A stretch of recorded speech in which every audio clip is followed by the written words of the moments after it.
adlaw. Ako nang pagbasa, nagsaysay kanato sa Ginoo nga nagsugo kang Jeremias pagsulti sa mga tao.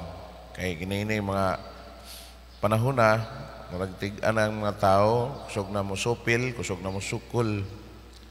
Musa gi sugo sa Ginoo sa Jeremias pagpahinumdom sa mga tao nga importante ang pagtuman sa kasuguan sa Ginoo. Kay maunay makahatag kanila og kinabuhi. Kung dili sila mo paningkamot na mo tuman sa iyang mga sugo, ihatod sila ngadto sa kamatayon. Kinahanglan gayon nga mamati ang mga tao sa propeta o maminaw sila usab sa Ginoo. Kay maura kanay maghatag kanila o kaluwasan o kamatayon o kaluwasan o kinabuhi, dili kamatayon. O sa atong Salmo karon 95, kung karon makadungog kamo sa iyang tingog, ayaw patiga ang inyong mga kasing-kasing. Gipahibugatan ang mensahe no sa unang pagbasa kang Jeremias. Unsa ka importante ang pagpaminaw sa mensahe sa Ginoo sa atong kinabuhi. Wala siya og kung ato siyang paibutang sa atong kaugalingon kining mga pagbasa karon, unang pagbasa og ang Salmo, nagdapit ka nato ngadto gayud sa pagpaminaw sa mga pulong sa Ginoo, pagpamalandong, pag-focus nato sa iyang matagpulong nga moabot sa atong dalunggan o sa atong kasing-kasing o pag-umol sa atong kinabuhi diya sa iyang mga pulong o mga sugo. Go forward sa atong gospel karong adlaw.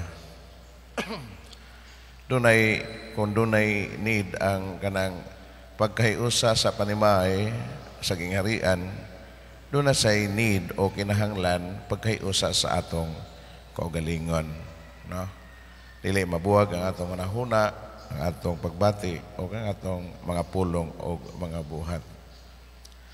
Kay o kanang katag kaayo ta, dili gyud ta mo lungtad nga matinuohon o masundanon sa Ginoo. Amen. Kay minta mao ni minaw ta diri nga lahi atong gibuhat, lahi pod atong gisulti. So di ta mo lahutay nga nagsunod kanunay sa Ginoo.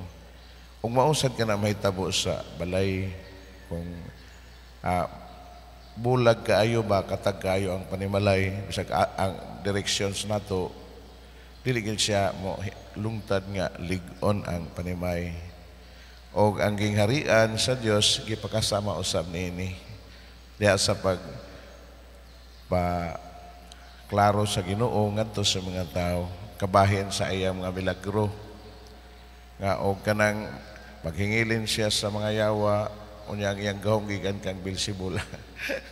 Sao na lang di pod mo lahutay ng kanang gingharian sa ni Beelzebul kung mag-punay sila away. Nabitaw ning ato sa ino sa atong mamalandong kita sa atong nasod. Nangandoy ang katawhan gyud na muuswag ang kinabuhi, pero kung atong pamalandungan murag sila lang po diha sa kuan may nangalipay. Kung dili sila mangalipay, sila ra say mag-away, no?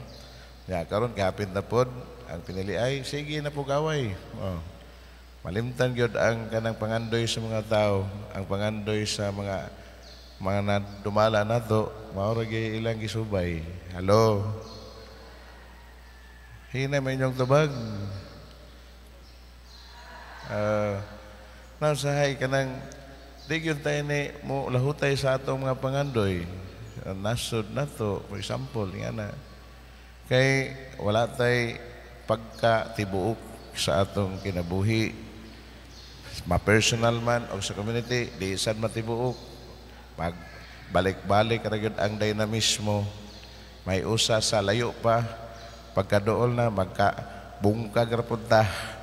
Mao na sad ang dynamic sa atong simbahan, apektuhan pud ta, wa pay layo pa kayong eleksyon at tibuo kayo ang mga lumiliyok simbahan. Hapit na gani, nagkatibulaag na po, nagkakatag-katag na po. So, unsa na lang na nato pagduso ang ato mga Diyos nun nga mga kanang tinguha o pangandoy. So, manis siya mga igsuon, kung kita buot mo sunod kang Kristo, atong tibukon ang atong kaugalingon, dili nato pasagdan nga katag.